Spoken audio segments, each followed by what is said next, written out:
और सबसे बड़ा सवाल में अब बात मथुरा की। मथुरा में एक सरकारी बाग में, जवाहर बाग को खाली कराने में 24 लोगों की जान चली गई।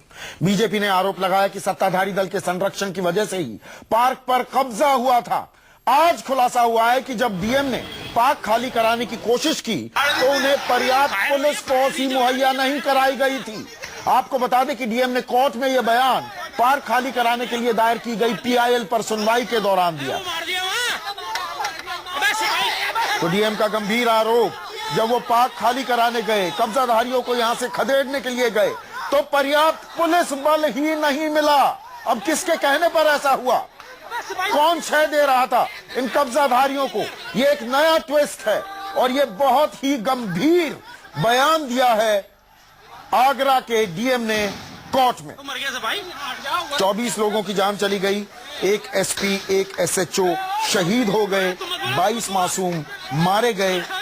जो ये मथुरा में कांड हुआ, इसमें नया खुलासा हुआ है। डीएम ने कहा है कि जब वो पार्क खाली कराने गए तो उन्हें पर्याप्त फोर्स ही नहीं मिली थी। आपको बता दें कि लगभग 26 महीने से इस जगह पर, जवाहर बाग पर अवैध कब्जा चल रहा था। 280 एकड़ जमीन पर कब्जा जमा लिया था रामवृक्ष यादव और उसके समर्थकों ने, उसके गुंडों ने। और पिछले साल मई में इलाहाबाद हाई कोर्ट ने पहला आदेश दिया था कि इस अवैध कब्जे को हटाया जाए, लेकिन 1 साल के भीतर भी यह कब्जा नहीं हटाया जा सका।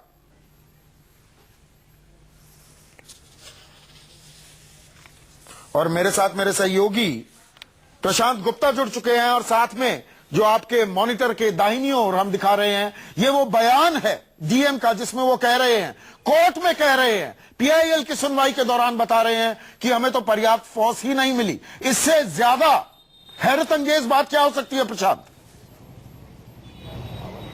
देखिए संदीप, मैं थोड़ा तो सुधार करना चाहूंगा कि जो मेरे हाथ में दस्तावेज हैं, इन दस्तावेजों में डीएम ने जनवरी फरवरी में फोर्स की डिमांड की थी और कोर्ट को यह बताया था कि उनको अपर जिला मजिस्ट्रेट 5 चाहिए, अपर पुलिस अधीक्षक 10 चाहिए, उप जिलाधिकारी 10 चाहिए, पुलिस उपाध्यक्ष करीब 20 चाहिए, प्रभारी थाना अध्यक्ष 35 चाहिए और पीएससी की 12 कंपनी चाहिए, आरएएफ की 5 कंपनी चाहिए, महिला आरएएफ की 2 कंपनी चाहिए। ऐसे तमाम उन्होंने डिमांड लिखी थी जो कि उनको मुहैया नहीं करवाई गई थी। नहीं, ये बात तो फिर अलग हो गई। आपको बताता हूं प्रशांत, फिर ये बात अलग हो गई। जी, फिर अवैध कब्जा हटाने के लिए पर्याप्त बल की बात नहीं हो रही है। वो कह रहे हैं कि मेरठ मथुरा इलाके में उन्हें पर्याप्त पुलिस फोर्स नहीं मिल रही है।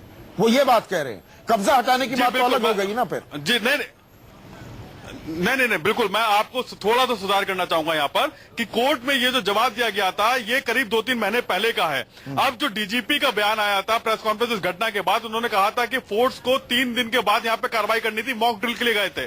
संदीप जी, मैं आपको बता दूं कि मॉक ड्रिल जब करते हैं तो उससे 1 हफ्ते पहले ही जहां पे ऑपरेशन शुरू होता है वहां पे फोर्स पहले ही पहुंच जाती है और वो पूरी फोर्स उस मौके का मुआयना करती है जहां पे उसको ऑपरेशन करना होता है। लेकिन अगर बात करें तो इतनी बड़ी संख्या जो कि डिमांड की गई थी जिलाधिकारी के द्वारा पिछले 4-5 महीने से की गई थी, वो उस डिमांड को पूरा नहीं किया गया था। उस पर्याप्त मात्रा में फोर्स नहीं थी, क्योंकि जिस तरह से 12 कंपनी पीएससी की मांगी गई थी वो कंपनी नहीं थी। यहाँ पर 20 से ज्यादा जो है वो पुलिस उपाध्यक्ष मांगे गए थे, डिप्टी एसपी मांगे गए थे, वो नहीं थे यहाँ पर। तो अगर वो सारे फोर्स अगर कार्रवाई करनी थी 3 दिन के बाद, पुलिस को 2 जून को ये घटना हुई है और अगर 5 जून को या 6 जून को कार्रवाई करनी थी तो 1 हफ्ते पहले तक इतनी बड़ी संख्या में फोर्स का यहाँ पर होना चाहिए था, जो कि फोर्स नहीं थी। तो ये दस्तावेज ये साबित करते हैं बहुत ही गंभीर सवाल उठ गया है। अब प्रशांत, जो आप ये लेकर आए हैं दस्तावेज, ये बहुत ही गंभीर तस्वीर दर्शा रहे हैं। नावेद सिद्दीकी समाजवादी पार्टी के नेता हमारे साथ जुड़ गए हैं। नावेद सिद्दीकी साहब, क्या कहेंगे? डीएम कह रहे हैं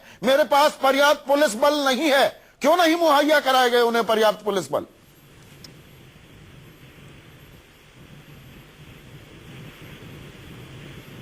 नावेद सिद्दीकी, क्या आपको मेरी आवाज आ रही है?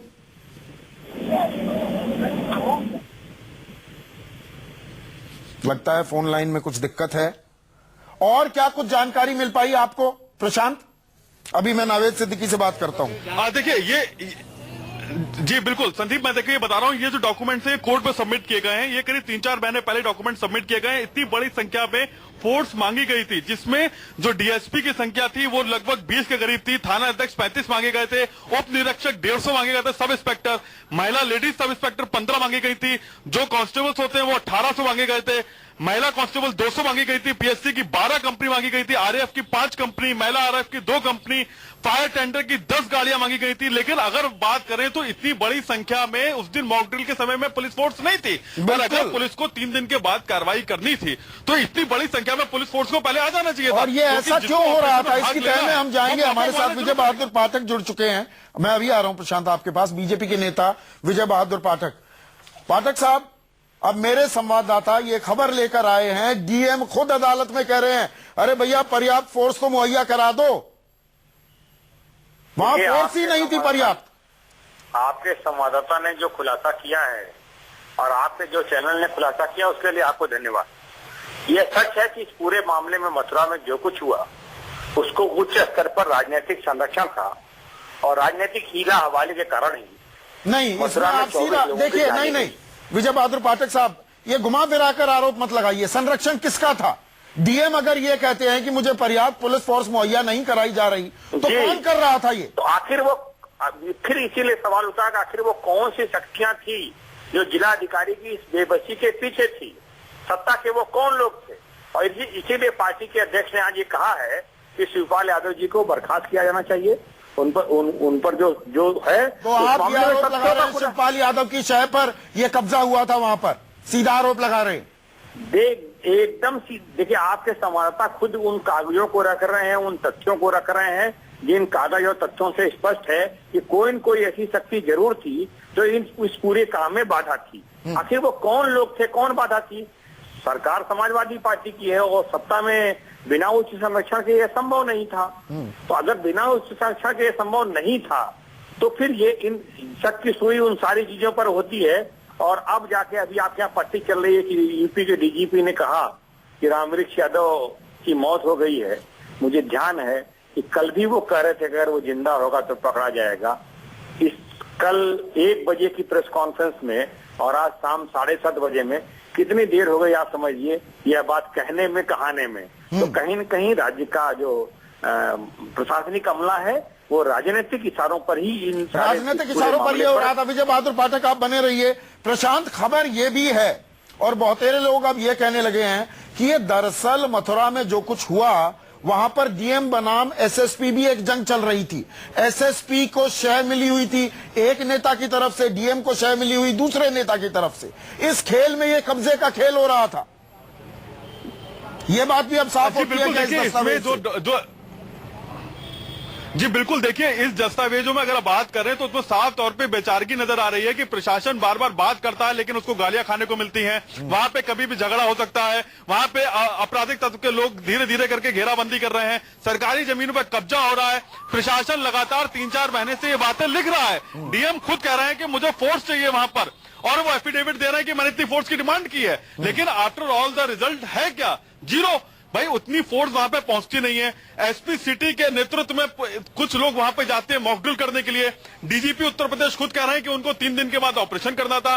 तो अगर 3 दिन के बाद ऑपरेशन करना था तो फिर फोर्स वहां पे क्यों नहीं पहुंचाई गई थी, जो कि 5-6 महीने से लगातार डिमांड की जा रही है। और इस तरह से फोर्स का जाना, प्रशांत आपने बहुत रिपोर्ट आज की है, बहुत रिपोर्टिंग की है। वज्र वाहन वहां पर 16 की तादाद में, जो मेरी जानकारी है, अपुष्ट जानकारी है कि 16 वज्र वाहन है मथुरा में। एक का भी मैंने इस्तेमाल होते नहीं देखा। आप सीधे ऐसे ही चले गए अंदर। जी बिल्कुल नहीं, बिल्कुल देखिए, पुलिस प्रशासन ये कहना था कि वो सिर्फ मॉक ड्रिल करने के लिए गए थे, उनको 3 दिन के बाद ऑपरेशन करना था। सवाल यहां पर उठता यह है कि अगर मॉक ड्रिल कर रहे थे तो जितनी संख्या में फोर्स मांगी गई थी उतनी संख्या में फोर्स क्या मथुरा में उस समय मौजूद थी? वो नहीं थी, क्योंकि अगर फोर्स तो चूक पर चूक होती दिखाई दी। और इस बीच एक और बड़ी खबर आ रही है कि मथुरा का मास्टरमाइंड, और ये खबर हम लगातार पट्टी में चला रहे हैं, ब्रेकिंग न्यूज, विजय बहादुर पाठक ने इसका जिक्र भी किया। मथुरा का मास्टरमाइंड, मथुरा कांड का मास्टरमाइंड रामवृक्ष यादव, उसे मृत घोषित कर दिया गया है। कल ही कार्रवाई में रामवृक्ष यादव जख्मी हुआ था। आज खुलासा हुआ है कि रामवृक्ष यादव अब जिंदा नहीं है। उसके शव की पहचान उसके साथियों ने की है।